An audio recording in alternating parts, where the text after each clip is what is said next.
Now, analysis by the Growth Commission indicates that reducing yearly net migration would enhance living standards for years to come.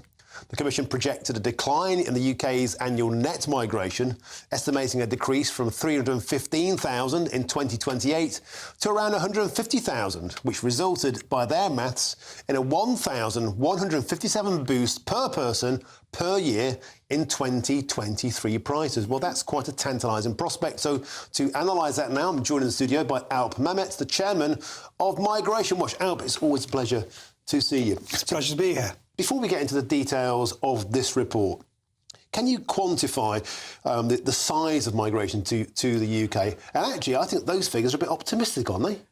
I think that they do understate it, yes, very much so. The fact is that they're working on the assumption that net migration will fall to 315,000 from 2028 onwards. I think that's highly unlikely, frankly. And if you look at the numbers actually coming in now, and bear in mind, we're talking about net migration. So even if you brought it down to net migration of 150,000, we're still talking about a huge inflow. Yeah.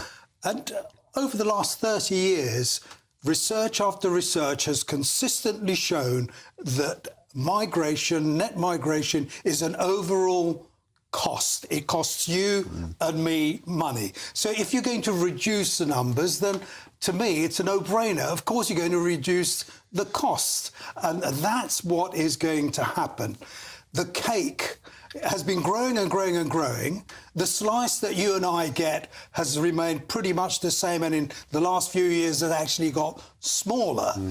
If you reduce the size of the cake and you reduce the number of people eating it, then inevitably the slice will increase in size. That's what's going to happen. So basically, the fewer people that come in, the more there will be to go around.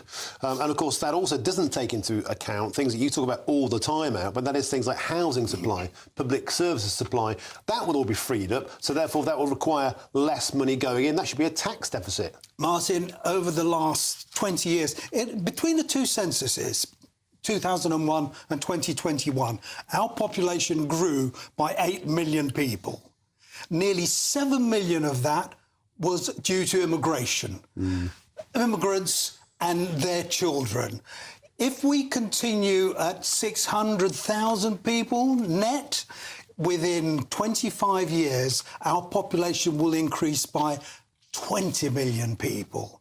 And the vast majority of that will be due to immigration. That's why immigration at the present scale is a noose around Britain's neck, and the sooner we get rid of it by cutting immigration, the better. But Alp, a lot of people will say we're an ageing population, we're not even reaching replacement rates in our population, people are having fewer children later in life, and therefore we need immigration to take care of us. What's your response to that? Martin, what I always say is, look, here I am in my dotage. I arrived as an 8-year-old.